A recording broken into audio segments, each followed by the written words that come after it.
ನೆನೆದ ಜೀವನ ಆಯಿತಲ್ಲ ಪಾವನ, ನಿನ್ನ ನೆನೆದ ಜೀವನ ಆಯಿತಲ್ಲ ಪಾವನ.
ಮೂಡಣದ ಅಂಚಿಂದ ನೇಸರತ ಬಂದ,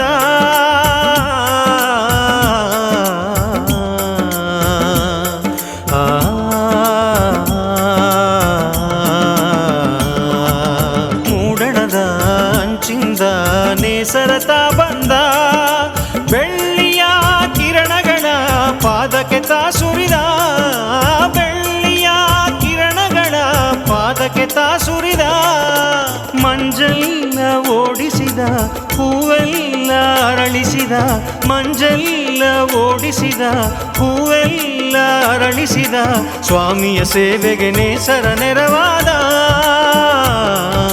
ಸ್ವಾಮಿಯ ಸೇವೆಗೆ ನೇಸರ ನೆರವಾದ. ಕೋಗಿಲೆ ಕೂಗ್ಯಾವೋ ಚಿಲಿಪಿಲಿ ಹಕ್ಕಿಗಳಾಡ್ಯಾವೋ,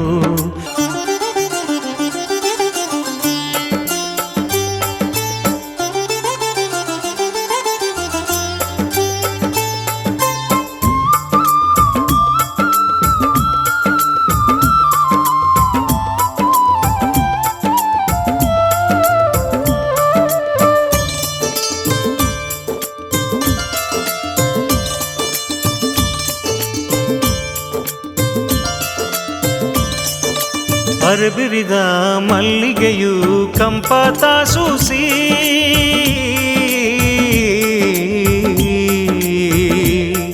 ಓಹೋ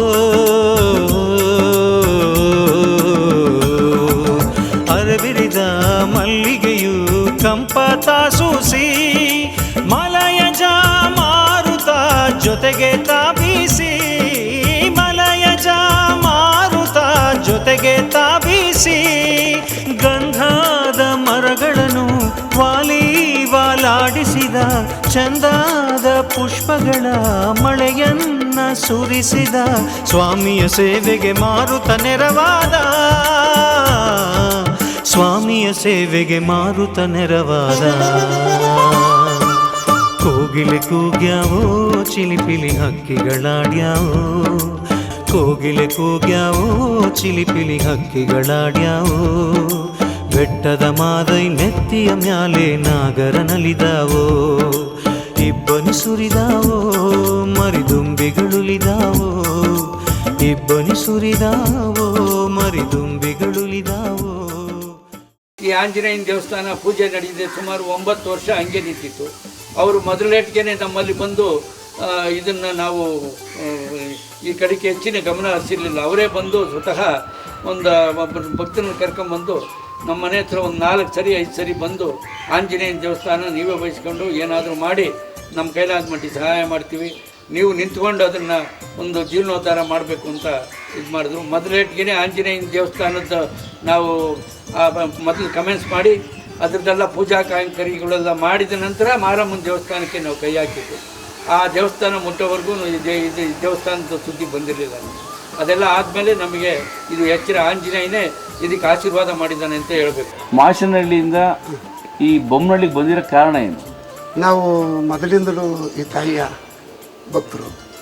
ಮೊದಲು ನಮ್ಮ ತಂದೆ, ಆಮೇಲೆ ನಮ್ಮ ಅಣ್ಣ, ಆಮೇಲೆ ನಾನು. ಈಗ ಸುಮಾರು 10 ವರ್ಷದ ಅನುಭವ. ಮೊದಲು ಇಲ್ಲಿ ಏನೂ ಇಲ್ಲ ಸರ್, ಬರೀ ಹುಲ್ಗಾವಲು ಬಿತ್ತು, ಒಂದು ಮಂಟಪ ಇದ್ದಂಗೆ ದೇವಸ್ಥಾನ ಇತ್ತು. ಮೊದಲಿಂದಲೂ ನಮ್ಮ ತಾತನ ಕಾಲದಲ್ಲೂ ಒಂದು ಗೋಪುರದ ಚಿಕ್ಕ ಗೋಪುರ, ಅದಕ್ಕೆ ಬಣ್ಣ ಹೊಡೆಯೋಕ್ಕೆ ನಮ್ಮ ಒಕ್ಕಲಿಂದಲೇ ನಮ್ಮ ಸಂಸಾರದಿಂದ ಹೊಡ್ತಾ ಇದ್ದವು. ನನಗೆ ಯಾವುದೋ ಒಂದು ಕಷ್ಟ ಇತ್ತು, ಆ ಕಷ್ಟದಲ್ಲಿ ಭಾಗಿಯಾಗಿತ್ತು, ದೇವ್ರನ್ನ ನೆನೆಸ್ಕೊಂಡಿದ್ದೆ, ಪಾಸ್ ಆಯಿತು. ಆ ಗೋಪುರನ ಹೊಡೆಸ್ಬೇಕು ಅಂತ ನಮ್ಮ ಕಮಿಟಿಯವ್ರನ್ನ ಕೇಳ್ಕೊಂಡೆ. ಅವರು ಆಯ್ತಪ್ಪ ಗೋಪುರ ಹೊಡೆಸಾಕ್ಬಿಡು, ಕಟ್ಸು ಹೊಸ್ದಾಗಿ ಅಂದರು. 2008ರಲ್ಲಿ ಆ ಗೋಪುರ ಹೊಡೆಸಾಕಿ ಹೊಸ ಗೋಪುರ ಕಟ್ಟಿಸಿ ಸ್ಥಾಪನೆ ಮಾಡಿದೆ. ಆ ಸ್ಥಾಪನೆ ಆಯಿತು. ಮೊದಲು ಈ ವಾಸ್ತುದ ಅಕ್ಷರ ತಮಿಳ್ನಾಡಿಂದ ಒಬ್ಬರು ಕರೆಸಿದ್ದೆ, ಈ ಗೋಪುರ ಹೊಡೆಸ್ಬೇಕು ಬೇಡವಾ ಅಂತ. ಆ ತಮಿಳ್ನಾಡಿಂದ ಬಂದು ಅವರೆಲ್ಲ ನೋಡಿರು, ದೇವಸ್ಥಾನ ಹೋಗಿ ನೋಡಿರು, ದೇವರು ಇದು ನೋಡಿರು, ನೆಲೆದವರಿದೆ ಅದನ್ನು ನೋಡಿರು, ಅದನ್ನು ಕಮ್ಮಿ ಮಾಡೋದು. ಫಸ್ಟ್ ಆಂಜನೇಯ ಸ್ವಾಮಿ ಉದ್ಧಾರ ಆಗೋವರೆಗೂ ಈ ಊರೇ ಉದ್ಧಾರ ಆಗಲ್ಲ. ಇಡೀ ರಾಮನಗರ ಜಿಲ್ಲೆ ಓಡಾಡಿದೆ, ಪ್ರತಿಯೊಂದು ಮನೆಗೆ ಹೋಗಿದ್ದೀನಿ, ಪ್ರತಿಯೊಂದು ಮನೆಗೂ ದುಡ್ಡು ಎತ್ತಿದ್ದೀನಿ. ನಾವು ಗಂಗಣ್ಣವರು, ಪುಟ್ಟಯ್ಯರು, ಚಿಕ್ಕಪುಟ್ಟಯ್ಯರು ಅಂತ ಒಬ್ಬರು, ಗಂಗಾರಸಯ್ಯರು ಅಂತ, ಪ್ರತಿಯೊಂದು ಮನೆ ರಾಮನಗರ ತಾಲೂಕು, ಚನ್ನಪಟ್ಟಣ ತಾಲೂಕು, ಬೆಂಗಳೂರು ಹಾಲಲ್ಲಿ ಎಲ್ಲೆಲ್ಲಿ ನಮ್ಮ ಮಕ್ಕಳು ಇದ್ದಾರೆ ಪ್ರತಿಯೊಬ್ಬರು ಹೋಗಿ 10 ರೂಪಾಯಿ ಕೊಟ್ಟರು ಹತ್ರ ಇಸ್ಕೊಂಡು ನೋಡಿದ್ದೀವಿ. ಆದಿಶಕ್ತಿ ಆ ಶಕ್ತಿ ಏನಂದರೆ ಗೋಪುರ ಕಟ್ಟಿಸ್ಬೇಕಾದ್ರೆ ನನ್ನ ಮಗನ ಮೈ ಮೇಲೆ ಬಂದು ಹೇಳ್ತು, ಸುಳ್ಳು ಹೇಳಂತ ಜಲ್ ಮೈ. ಇವತ್ತು ಆ ತಾಯಿ ನಾವು ನಂಬಿದ್ದೀವಿ.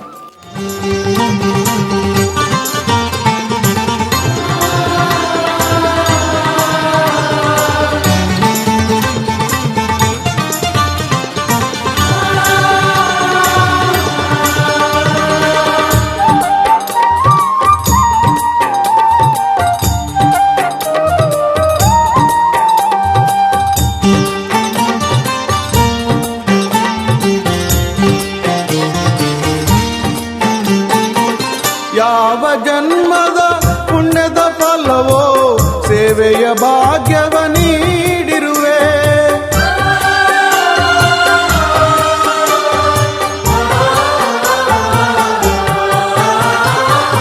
ಯಾವ ಜನ್ಮದ ಪುಣ್ಯದ ಫಲವೋ ಸೇವೆಯ ಭಾಗ್ಯವ ನೀಡಿರುವೆ. ಹಸಿರು ನೀನೆ, ಉಸಿರು ನೀನೆ, ಬಾಳಿನ ಸಿರಿ ನಿನ್ನಯ ರೂಪ ತೋರಿಸು ದೇವ, ನಿನ್ನಯ ರೂಪ ತೋರಿಸು ದೇವ. ಕಂಡು ನಾದನ್ಯನಾಗುವೆ, ಕಂಡು ನಾದನ್ಯನಾಗುವೆ. ನಿನ್ನ ನೆನೆದ ಜೀವನ ಆಯಿತಲ್ಲ ಪಾವನ. ಆ ದೇವರ ದರ್ಶನ ಮಾಡುವಂಥವ್ರು ಗಂಡಸೇ ಆಗಲಿ ಹೆಂಗಸೇ ಆಗಲಿ ಇಂಥ ಕಲರಲ್ಲಿ ಬರಬೇಕು, ಉಡುಗೆ ತೊಡುಗೆ ಬೇಕು, ದೇಶೀಯ ಸಂಸ್ಕೃತಿ ಉಳಿಬೇಕು ಅಂತ ನಿಮಗೆ ಅನಿಸಿಲ್ವಾ? ಅನಿಸಿದೆ ಸರ್. ಇದೆ ಇನ್ನು ಮುಂದೆ ನಮ್ಮ ಕಮಿಟಿಯಲ್ಲಿ ತೀರ್ಮಾನ ತಗೊಂಡು ಆ ಥರ ವಸ್ತು ಆ ಥರ ಪ್ರದರ್ಶನ ಮಾಡಬೇಕಾದ್ರೆ ಆ ಬಟ್ಟೆ ಉಟ್ಕೊಂಡು ಪ್ರದರ್ಶನ ಮಾಡಬೇಕು. ಈಗ ತಿರುಪ್ತಿಗೆ ಹೋದರೆ ಪಂಚೆ ಇಟ್ಕೊಳೋದು, ಆಮೇಲೆ ಜುಬ್ಬ ಹಾಕ್ಕೊಂಡು ಒಳಗೆ ಹೋಗ್ಬೇಕು, ಪ್ಯಾಂಟ್ ಹಾಕಂಗಿಲ್ಲ, ನೈಟಿ ಹಾಕಂಗಿಲ್ಲ ಅಂತಾರ. ಅದೇ ರೀತಿ ಮುಂದೆ ನಮ್ಮ ದೊಡ್ಡವರಿದ್ದಾರೆ, ನಮ್ಮ ಕಮಿಟಿ ಇದೆ, ಆ ಕಮಿಟಿ ತೀರ್ಮಾನತೆ ವ್ಯವಸ್ಥೆ. ನೀವು ಸಂಸ್ಕೃತಿ ಸಂಪ್ರದಾಯನ ಯಾಕಂದ್ರೆ ಕಡೆಗಣಿಸ್ತಾ ಇದ್ದೀರಾ? ಇಲ್ಲ, ಕಡೆಗಂಡ್ರೆ ನಮಗೆ ನಿದ್ದೆ ಬರೋದು ಇಲ್ಲ. ನಾನು ನೇರವಾಗಿ ನಿಮ್ಗೆ ಕೇಳ್ತಾ ಇರೋದು, ವಸ್ತ್ರದಲ್ಲಿ ನೀವು ಸಂಪ್ರದಾಯನ ಪಾಲಿಸ್ತಾ ಇದ್ದೀರಾ. ಸಂಸ್ಕೃತಿಲಿ ನಮಗೆ ಯಾವುದೇ ಒಂದು ದೇವಸ್ಥಾನಕ್ಕೆ ಹೋದಾಗ್ಲೂ ಹಣೆಯಲ್ಲಿ ಕುಂಕುಮ ಇಟ್ಕೊಳ್ಳೋದು, ವಿಭೂತಿ ಇಟ್ಕೊಳ್ಳೋದು ಸಂಪ್ರದಾಯ. ನೀವು ದೇವಸ್ಥಾನಕ್ಕೆ ಬಂದು ಆಲೆ 2 ಅವರ್ ಆಯಿತು 3 ಅವರ್ ಆಯಿತು, ಇದುವರೆಗೂ ನಿಮ್ಮ ಹಣೆಯಲ್ಲಿ ಅದು ನಾನು ಕಾಣಲಿಲ್ಲ. ಯಾಕೆ? ನಾವು ಒಳಗಡೆ ಹೋಗಲಿಲ್ಲ, ಸ್ನಾನ ಮಾಡ್ಕೊಂಡು ಬಂದು ಅದೇ ಇದ್ಕೊಂಡ್ಬಿಟ್ಟಿದ್ದೀನಿ. ಮತ್ತೆ ಯಾಕೆ ದೇವಸ್ಥಾನದ ಹತ್ರ ಬಂದು ಒಳಗಡೆ ಯಾಕೆ ನೀವು ಹೋಗಕ್ಕಾಗಲಿಲ್ಲ? ಹೋಗಿ ಇಲ್ಲಿ ವಿಚಾರ ತಿಳ್ಕೊಂಡು ನಿಂತ್ಕೊಂಡಲ್ಲ. ನಿಮ್ಗೆ ದೇವಿ ಮುಖ್ಯ ಆಗಿಲ್ಲ, ನಾವು ಮುಖ್ಯ ಆಗಿದ್ದು. ದೈವನೇ ನಮಗೆ ಮುಖ್ಯ. ಫಸ್ಟ್ ಅವಳ ದರ್ಶನ ಮಾಡ್ಕೊಂಡು ಬಂದ್ಮೇಲೆ ಇಲ್ಲಿ ನೋಡ್ಬೋದಾಗಿತ್ತು. ನಾವು ದೈವಿ ಇವತ್ತು ಅಷ್ಟೇ ನಮ್ಮ ಮನೆಯಲ್ಲಿ ತುಪ್ಪ ದೀಪ ಹಚ್ಚಿ ನಾವು ಶುಕ್ರವಾರ ಸೋಮವಾರ ಶನಿವಾರ ತುಪ್ಪ ದೀಪ ಹಚ್ಚಿ ಭಾಳ ಕಂಡೀಷನ್ನಾಗಿ ಇಟ್ಕೊಬೇಕು. ಏನಾದರೂ ಹೆಚ್ಚು ಕಮ್ಮಿ ಹಾಕಿದ್ರೆ ಮನೆಗೆ ಹಸು ಹಾಲು ಕೊಡ್ತಿದ್ರೆ ವ್ಯಕ್ತ ಕರೀತಾರೆ ನಮ್ಮ ಮನೇಲಿ. ಅದರಿಂದ ನಾವು ಸೋಮವಾರ ದಿವಸ ಯಾವುದೇ ಬಾಬು ನಾವು ಮಾಡೋದಿಲ್ಲ, ಮನೆಗೂ ಮಡ್ಗಂಗಿಲ್ಲ. ಅಷ್ಟು ಮಹಿಮೆ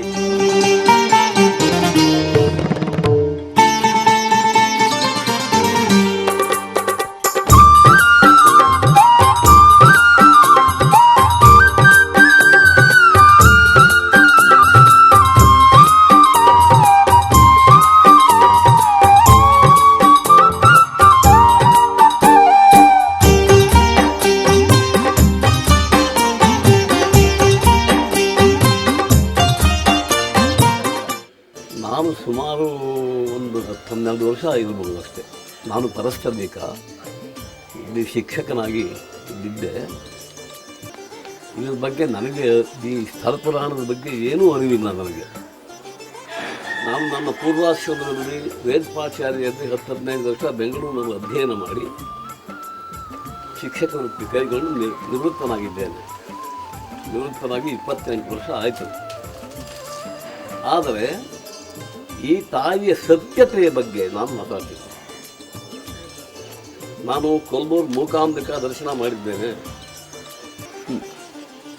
ಆಮೇಲೆ ಅನ್ನಪೂರ್ಣೇಶ್ವರಿ ಹೊರನಾಡು, ಶಾರದಾಂಬ ಶೃಂಗೇರಿ, ಎಲ್ಲ ಧರ್ಮಸ್ಥಳ ಎಲ್ಲ ನೋಡಿದ್ದೇನೆ. ಎಲ್ಲ ಒಂದು ದೃಷ್ಟಾಂತದೊಳಗೆ ನಾನು ಮಾತು ಮುಗಿಸ್ತೀನಿ. ಈ ತಾಯಿ ಸತ್ಯತೆ ಬಗ್ಗೆ ಮಾತ್ರ ಅಷ್ಟೇ. ಈಗ 6-8 ತಿಂಗಳ ಹಿಂದೆ ಇಲ್ಲಿ ಒಂದು ದುರ್ಗಾ ಹೋಮ ಮಾಡಬೇಕು ಅಂತ ನಮ್ಮ ಗಂಗಣ್ಣವರು ನನಗೆ ಕರೆ ಕೊಟ್ಟರು. ಅದಕ್ಕೆ ಹಿಂದಿನ ದಿವಸ ನನ್ನ ಮಗಳನ್ನು ಅದು ಯಾವುದೋ ಕೊಲಂಬಿಯಾ ಏಷ್ಯಾ ಹಾಸ್ಪಿಟ್ಲಿಗೆ ಅಡ್ಮಿಟ್ ಮಾಡಿದ್ದೆ. ಆಪ್ರೇಷನ್ ಮಾಡಬೇಕು ಆ ಟೈಮ್ನಲ್ಲಿ ನೀನು ಮಾಡ್ತಾಯಿದ್ದೀನಿ. ಸರಿ, ಆಮೇಲೆ ಅರ್ಧ ಮಧ್ಯ ಭಾಗ ಪೂರ್ಣಾಹುತಿ ಆಗಬೇಕು ಅಂಥ ಒಂದು ಸಮಯದಲ್ಲಿ ನನ್ನಿಂದ ಒಂದು ಫೋನ್ ಬಂತು. ತುಂಬ ಸೀರಿಯಸ್ ಕ್ರಿಟಿಕಲ್ಲು, ಉಳಿಯೋದು ಕಷ್ಟ ಅಂತ. ನನಗೆ ಕಣ್ಣಲ್ಲಿ ಧಾರಾಕಾರದ ನೀರು ಬಂತು. ಅದನ್ನು ಕಂಡು ಯಾಕೆ ಅಂತ ಅವ್ರು ಗಮನಿಸಿ ಅವ್ರು ಹೇಳಿದ್ರು ಹೀಗೆ ಅಂತ. ತಕ್ಷಣ 5,000 ರೂಪಾಯಿ ಕೊಟ್ಟರು. ಆಯ್ತು, ಇನ್ನೇನು ಮಾಡೋದು, ಜಾತಸ್ಯ ಮರಣಂಧವಂ ಅಂತ ಹುಟ್ಟಿನ ಸಾಯಿರದೆ ಪ್ರತಿಯೊಬ್ಬರು.